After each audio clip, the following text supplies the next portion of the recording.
before sunrise, the eastern coastline of Jamaica holds a silence that feels older than memory. The sea moves in slow breaths, the wind murmurs against the cliffs, and the darkness stretches across St. Thomas like a held note, waiting for something to break. On a lonely curve of road near Retreat, two motorcycles sit partially hidden behind sea grape trees. Their engines are cold, their riders are still. Kadeem Harrow the first sits upright, precise, his movements controlled. He has rehearsed this moment too many times to tremble now. His mind is clean, emptied of anything but timing and necessity. Beside him, Tevin Marsh shifts uncomfortably on his seat. His hands tremble, his breathing stutters. He agreed to this job for reasons that seem simple in the dark: money, pressure, desperation. But none of those reasons steady him now. Across the parish, another life moves toward the same point, unaware that shadows have already shaped her path. A blue taxi merges onto the coastal road. Inside, Elena Ellaby dozes lightly, head against the window, returning home after days of meetings. The rhythm of the tires against the asphalt lulls her into a shallow sleep. Behind the wheel, Lester Crowe stays alert, scanning the road ahead. He has driven this stretch countless times, but something in the air tonight feels different, thick, heavy, waiting. In a small rented room near Harbour View, Arielle Stanton sits alone on her bed, legs pulled to her chest, checking her phone every few minutes. The message stream is empty. She tries to swallow the dread rising inside her. And somewhere else in St. Thomas, a man sits in a dim apartment, unseen, unnamed, but already woven into the tragedy the dawn will reveal. We do not see his face. We do not hear his breath, only the faint glow of a phone resting beside his hand. A single text appears, moving. The shadowed man stares at it without blinking. And in another part of the parish, Detective Adrian Holt rises early, compelled by a quiet instinct, the kind that has pulled him from sleep too many times to ignore. Before sunrise, all their paths will converge, some toward fate, some toward guilt, some toward truth. To understand a crime, investigators return to the victim's final hours, those quiet, ordinary pockets of time where danger has not yet shown its face. Elena sits alone in her hotel room, fingers moving steadily across her laptop keyboard. The glow of the screen softens her features, highlighting the focus in her eyes. She reviews reports, closes documents, rechecks her itinerary. She is tired, worn, but relieved the trip is over. She takes a moment to breathe and gazes out the window at the Kingston lights blinking like distant warnings she cannot yet decipher. A strange heaviness presses at the edges of her awareness. Not fear, just something unsettled, like a shift in the atmosphere she can't quite name. She pulls out her phone and glances at the message she sent earlier. Heading home tomorrow. Taxi picks me up early. A short reply followed. Curt, distant.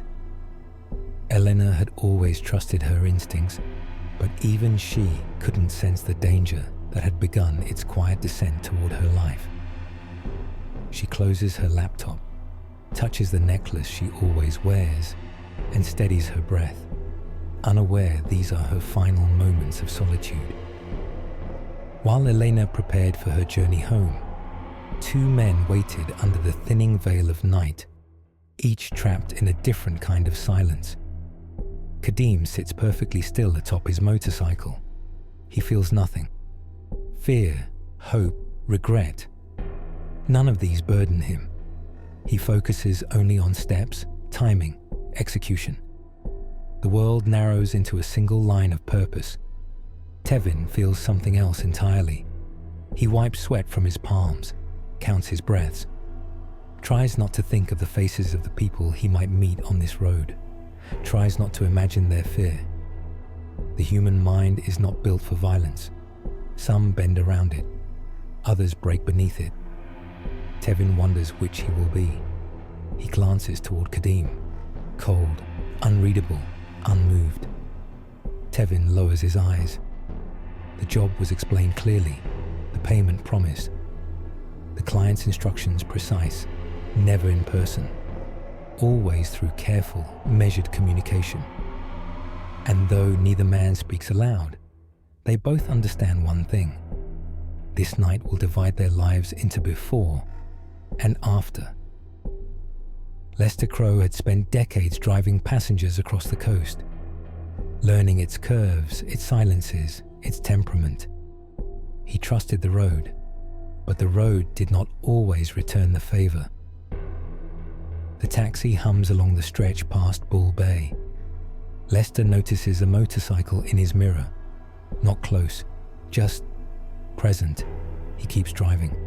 By 11 miles, he notices a second motorcycle. Different bike, same feeling. He adjusts the mirror again. Steady hands, steady breath. As he passes Yallas, the sea crashes hard against the rocks, sending mist across the road. Elena shifts in her seat, waking slightly. "Everything all right?" she asks softly.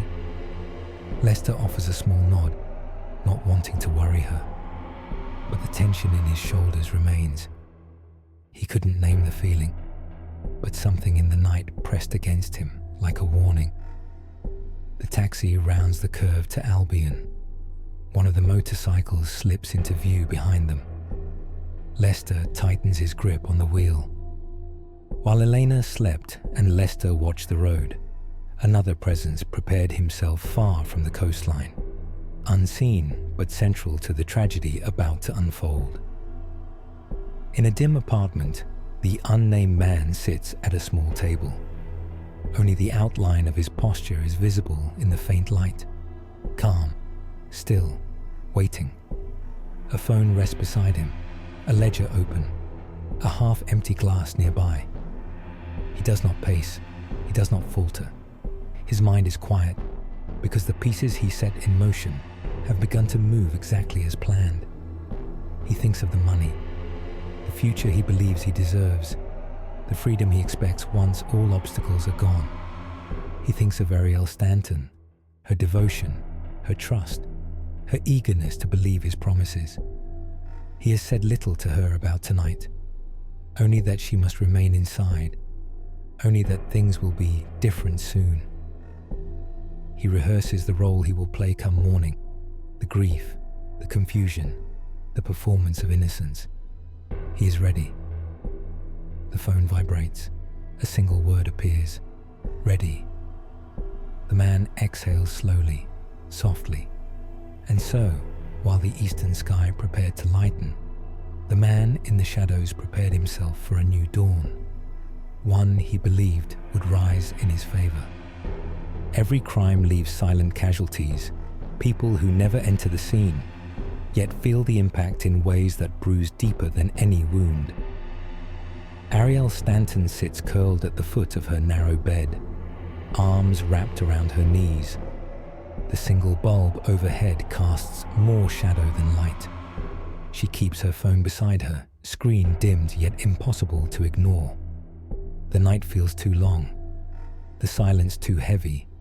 She checks the time for the 5th time in 5 minutes. Still nothing. Arielle was used to waiting, but tonight, something pressed harder against her chest. A quiet dread, the kind that visits only when the truth is already approaching. She remembers his last words to her, his calm voice, his steady hands. "Just trust me. Things will settle soon." She had wanted to believe him, wanted to believe their stolen moments meant something real. But over the last week, a tightness had crept into his demeanor, an impatience, a darkness she couldn't explain. Her phone lights up suddenly. A short message. "Not yet. Stay inside." Arielle feels her breath catch. "Not yet. For what?" She grips her phone until her fingers ache. Fear grows quietly, slowly. then all at once. Arielle felt it settle just behind her ribs, heavy, cold, unshakable. She curls deeper into herself, unaware that the message she received was sent moments before a tragedy miles away, one that would change the shape of her world before sunrise. By the time the first light began to touch the sea beyond St. Thomas, all the threads of the morning had woven themselves into a single, unstoppable line. Lester drives along the coastal curve past Albion, his eyes shifting between the road and the mirror. The motorcycles hover behind the taxi, too controlled, too deliberate. Elena sits upright now, sensing his tension. "Is everything all right?" she asks softly. Lester doesn't answer. He can't. Speech feels too slow for the instinct surging through him. Then, the roar of engines, fast, close. The motorcycles surge forward. Kadeem Harrow moves first, cold and purposeful. He closes the distance with practiced ease. Tevin Marsh follows, breath ragged, regret already forming behind his eyes. The road that had carried so many homeward journeys now held something else entirely. Kadeem raises his weapon. Tevin grips his too tightly. The blue taxi jerks forward in an attempt to escape, but the ambush is already unfolding. Gunfire splits the morning stillness. Glass shatters, metal tears. Lester tries to shield Elena, but the bullets reach them first. The taxi crashes along the shoulder. Silence crashes harder. Kadeem signals Tevin, "Move." Tevin hesitates 1 second too long, a second that will haunt him for the rest of his life. Then they disappear toward the hills, engines fading into the fading dark. In another corner of St. Thomas, a phone vibrated quietly. The man sits in the dimness, still as stone. He lifts the phone, listens. A voice whispers, "It's over." He ends the call without emotion, without a breath breaking. And in the quiet that followed, he allowed himself a single thought. Everything was unfolding exactly as he intended. Some mornings feel ordinary until the phone rings. Others feel wrong long before the call arrives. Detective Adrian Holt felt the wrongness before the sun even rose. Holt arrives at the scene, the weight of the case settling over him like a taut net. The taxi sits crushed along the roadside. Glass litters the asphalt. Blood streaks the door frame. Elena's body remains still. Lester's position shows instinctive protection. Arms angled, torso twisted. Holt crouches beside the vehicle, taking in every detail. He had investigated violence before, but the silence after an ambush always carried its own tone, an echo of intention, not rage. He studies bullet direction, spacing, trajectory, tire marks, engine displacement patterns. This was no robbery, no random act. This was work, cold, structured work. Nearby officers secure the area while the sea crashes repeatedly against the rocks, steady, indifferent. Holt stands and scans the horizon. He sees faint motorcycle tracks merging back into the main road. "Check the cameras in the area," he instructs. "Every shop, every gate, every street." In cases like these, progress came not from breakthroughs, but from persistence. Holt doesn't yet know who planned this, but he senses it wasn't someone on the road. Someone else shaped this, someone who stayed far from the bullets. He files the thought away, and far from the scene, an unnamed man wipes condensation from his bathroom mirror, unaware that Holt's mind has already begun moving in his direction. St. Thomas held its secrets tightly, but Detective Holt knew the roads themselves remembered more than the witnesses ever could. He collects surveillance from across the parish. A petrol station camera catching a motorcycle heading east before dawn. A storefront in Jamaica recording two riders passing moments later. a gate camera near retreat showing a bike idling for 31 seconds, just long enough to be waiting. Pattern, movement, timing. Holt overlays each timestamp with Elena's taxi route. They align almost perfectly. The footage didn't shout the truth, it whispered it, quietly but consistently. Next, the gate logs at Seaview Villas. 2 failed attempts to enter. Before Elena arrived, precise timing, a detail too deliberate to ignore. Holt frowns. Someone tried to use her code. Someone who should not have had it. Then, the phone records. A number that appears in every critical window. Briefly active, then silent. Unregistered, anonymous, purpose-built. And Holt's instinct tightened around that number like a closing hand. He prints the logs, circles the call at 4:29 a.m. and the one at 5:03 a.m., a call made immediately after the ambush. Holt leans back, thinking. Someone far from the scene guided all of this.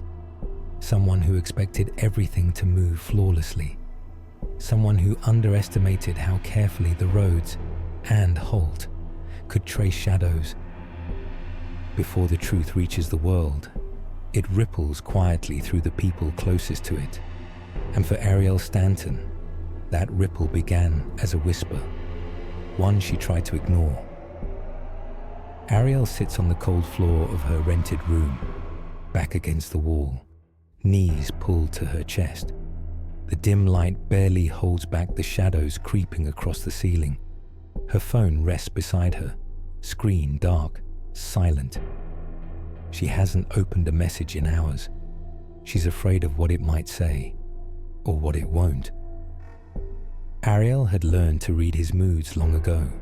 The silences, the sudden disappearances, the way he locked his thoughts behind a calm expression. But the last week had been different. He had been sharper, more controlled, more distant. He left their last meeting with a whisper that stayed lodged in her mind. Soon everything will be better, I promise. Arielle had smiled then. She regrets that smile now. She exhales shakily and stands, pacing the small room again. Something inside her knows the truth. Something inside her has known it for days. She feels it tightening in her chest. A terrible, unavoidable certainty that the man she loves is tangled in something he cannot untangle himself from. And neither can she. A knock sounds from somewhere in the hallway. Arielle freezes, breath suspended. Then silence. She closes her eyes and whispers to herself, "What did you do?" While Arielle lost sleep and the assassins counted the hours, Detective Adrian Holt assembled a puzzle that had begun forming from the moment he stepped onto the crime scene. Holt stands before a table covered in surveillance stills, timestamps, and phone logs. Lines of ink connect locations and times like veins across the map. One anonymous number appears again and again. Holt motions to the technician. Trace everything connected to this number. Run it through alternate pathways if you have to. The technician nods and begins typing. Lines of data scroll across the screen. Holt leans forward, feeling it. That moment every seasoned detective knows, when the truth is close enough to feel breathing behind you. A second pattern emerges. Phone calls to the Roselle mechanic. Brief exchanges at critical times. The suspicious windows of activation. Then, a registration trail. A name surfacing through the digital fog. The room falls into a tense quiet. Holt inhales slowly. And just like that, the shadows parted. The name appears in clear text. Julian Ellaby, the husband, the grieving spouse, the man who had stood calmly by Elena's family with practiced sympathy. Holt's expression hardens. "It's him," he says softly. And in that moment, the story breaks open. While Holt uncovered the truth, Julian Ellaby rehearsed the lie he planned to give the world. He stands in his bathroom, hands braced on the sink, staring at his reflection. He tries to steady his breath, tries to silence the small voice inside him that whispers the word inevitable. He tells himself he is ahead of the investigation, that the police have no reason to suspect him, that he crafted every step carefully enough to be untouchable. But something inside him remains unsettled, a quiet fracture, a tremor in the certainty he once felt. His phone buzzes. Arielle's name appears. He deletes the message without opening it. For the first time in many days, Julian felt something slip out of his control. Once the truth began to surface, it spread quickly, like cracks in glass, widening with each new pressure point. Tevin sits trembling in a friend's cramped living room, hands shaking violently. He hasn't slept, hasn't eaten, hasn't been able to breathe without hearing the shots again. Tevin had signed up for a job. He hadn't signed up for the aftermath. Sirens sound in the distance. Tevin collapses into tears. He walks out into the road with his hands raised, collapsing to his knees in surrender. His confession pours out in broken fragments. He names the mechanic. He describes the instructions. He confesses to the ambush. He admits he never met the client face to face, but he remembers the number, the timing, the message threads. It's enough. Kadeem attempts to flee toward the hills near Cedar Valley. He moves with determination, but not speed. Like a man who doesn't fear consequences, only capture. But Holt's team intercepts him before he reaches the back roads. Kadeem drops his helmet slowly, eyes defiant. Then he lifts his hands. Kadeem Harrow surrendered not out of regret, but because running no longer served a purpose. Arielle listens to the news twice, unable to process the words. Assassins, client, financial motive, husband arrested. She doesn't need to hear the name. She already knows. Her body sinks to the floor as tears spill unchecked. The truth breaks something inside her, a fragile belief she held on to far too long. Love and terror often spring from the same place. Arielle felt both, in equal measure. Julian is arrested in a controlled silence. He doesn't lash out, doesn't argue. He takes one final look at the morning sky, the same sunrise he believed would free him, and sits heavily in the back of the police vehicle. He had believed he could outrun consequence, but no man outruns the truth forever. 6 years later, the Supreme Court became the stage upon which the truth was laid bare, piece by piece, shadow by shadow. The courtroom is packed. Whispers ripple through the aisles. Reporters fill the back row. Elena's family sits in silence, hands folded, grief still sharp after all the years. Arielle sits alone near the back, pale, trembling, unable to meet Julian's eyes. Holt enters, calm and observant. The prosecution moved with the precision of someone who understood the full weight of what had been done. They present the motorcycle surveillance, the timed route, the gate log inconsistencies, the insurance documents, the call to the mechanic, Tevin's confession, Julian's financial motive, the anonymous sim with calls before and after the ambush. Each piece reinforces the next. Julian's mask finally fractures. Tevin's confession became the hinge upon which justice turned. His cooperation saved him from a life sentence, but not from a lifetime of remorse. He is sentenced to 23 years. He cries silently as the judge speaks. Kadeem Harrow met his sentence with the same cold calm he carried on the road that morning. He receives life imprisonment, eligible for parole only after 45 years. He shows no emotion. And then came the final verdict, for the man who had planned everything from afar. The judge reads, "Guilty of murder, guilty of murder, guilty of conspiracy. Julian is sentenced to life imprisonment with no parole for 48 years. Arielle sobs. Elena's mother closes her eyes in painful relief. Holt exhales softly, the case finally closing around him. And so the dawn that Julian once believed would free him became the dawn that sealed his fate. Along the coastline of St. Thomas in eastern Jamaica, the waves move with the same rhythm they carried on the morning of the tragedy, steady, indifferent, echoing across the years. A memorial bench sits near Seaview Villas, overlooking the sea Elena travelled beside so many times. Every year, white lilies appear beneath it before sunrise.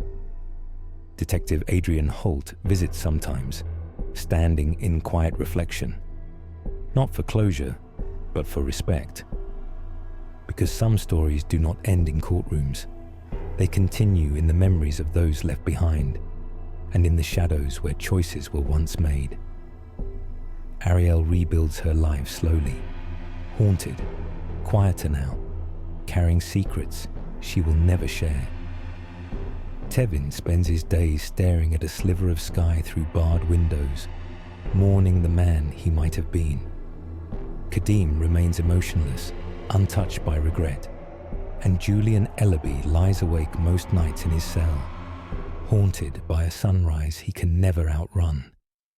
But beyond the walls, beyond the grief, beyond the tragedy, the sea keeps its own counsel, and the truth of what happened before sunrise lingers quietly along the coast, a permanent shadow on the morning. This has been Caribbean Crimes, and this was the story of what happened before sunrise. A tale of planning, betrayal, and the unyielding pursuit of truth. If you want to see more stories like these, remember to like, share, and subscribe. And continue supporting Caribbean Crimes, where the hidden shadows of our region are brought into the light.